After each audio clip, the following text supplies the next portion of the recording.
کس طرح جہنم واصل ہوتے ہیں اور کیسے ہم جا جا کے اس بہت بڑے وسیع ایریے میں ان کی کمین گاؤں پہ جا کے ان کو ہنٹ کرتے ہیں. تو پھر یہ جاتے ہیں دوڑ کے یہ سافٹ ٹارگٹس کہ معصوم شہریوں کو بسوں سے اتار کے اپنی بربریت کا نشانہ بناؤ. یہ کون سا اسلام ہے؟ یہ کون سی انسانیت ہے؟ یہ کون سی بلوچ اقدار ہیں؟ یہ کون سی وہ اعلیٰ اسٹریٹجی ہے جس کی کوئی دنیا میں تعریف کرے کہ ہاں یار یہ بڑا اچھا کام کر رہے ہیں آپ؟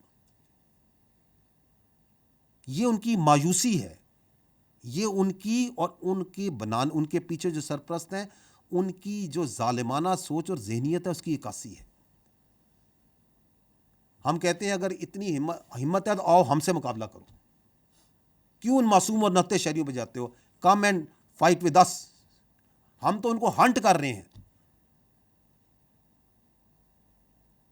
تو آخر میں آپ کو یہ کہوں گا کہ ہمیں اس بات کا پورا یقین ہے کہ ان کا بیانیہ جھوٹ پر اور حقائق پہ مبنی نہیں ہے. ان کی یہ جو ظلم ہے اس ظلم کا ان کو حساب دینا پڑے گا. ظلم کا ہمیشہ حساب دینا پڑتا ہے.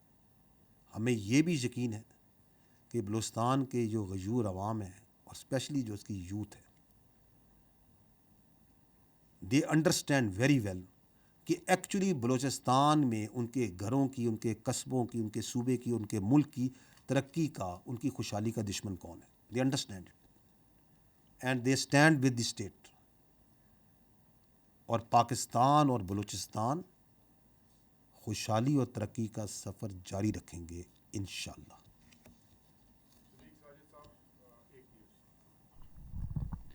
صدیق ساجد جی، ایک نیوز سے ابھی آپ نے فوج کے اندر خود احتسابی کی بات کی اور جنرل ریٹائرڈ فیض حمید کے کورٹ مارشل کی. تو جیسے جیسے کورٹ مارشل کی پروسیڈنگ آگے بڑھ رہی ہے، جو تحریک انصاف کے رہنما ہیں وہ ان خدشات کا اظہار کر رہے ہیں کہ جو بانی پی ٹی آئی ہیں ان کو فوجی تحویل میں لیا جا سکتا ہے یا ان کے خلاف بھی فوجی جو ملٹری ایکٹ ہے اس کے تحت کارروائی ہو سکتی ہے. اس پر کیا کہیں گے؟ دیکھیں، میں نے آپ کو پہلے عرض کیا کہ ایک سبجوڈس میٹر ہے اور آپ کا سوال ہائپوتھیٹیکل بھی ہے. لیکن میں آپ کو یہ ضرور کہوں گا کہ فوجی قانون کے مطابق کوئی بھی شخص اگر کسی فرد کو یا افراد کو جو آرمی ایکٹ کے تابع ہوں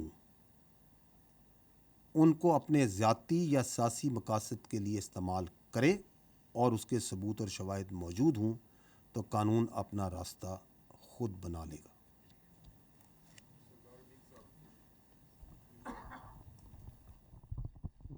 شکریہ جی. جنرل صاحب، سردار حمید، نیوز ون ٹیلی ویژن سے. میرا کوشچن سر یہ ہے کہ گزشتہ ماہ پی ٹی آئی نے ایک جلسہ پلان کیا اسلام آباد ترنول میں اور اس دوران جو ہے وہ کینسل بھی کیا ڈپٹی کمشنر نے، لیکن چیمہ گوئیاں یہ ہوتی رہیں کہ اچانک اس جلسے کا کینسل ہونا جو ہے کہیں نہ کہیں اسٹیبلشمنٹ کے ساتھ ان کی بات چیت ہے اور ابھی یہ جلسہ دوبارہ پلان ہو چکا ہے 8 ستمبر کو. تو اب بھی مارکیٹس کے اندر اور باہر یہ خبریں گردش کر رہی ہیں کہ شاید بیک ڈور چینل کے اوپر پی ٹی آئی کی قیادت سے یا کسی ان کے رہنماؤں سے کوئی بات چیت ہو رہی ہے. اس پہ ذرا وضاحت کر دیں کہ یہ چیمہ گوئیاں کیوں ہو رہی ہیں سر؟ دیکھیے، کسی بھی جلسے کی جو ہوتی ہے نا جگہ، منسوخ، تاریخ، یہ ایک پیورلی ایک ضلعی انتظامی معاملہ ہے. Army is focused towards its own professional matters.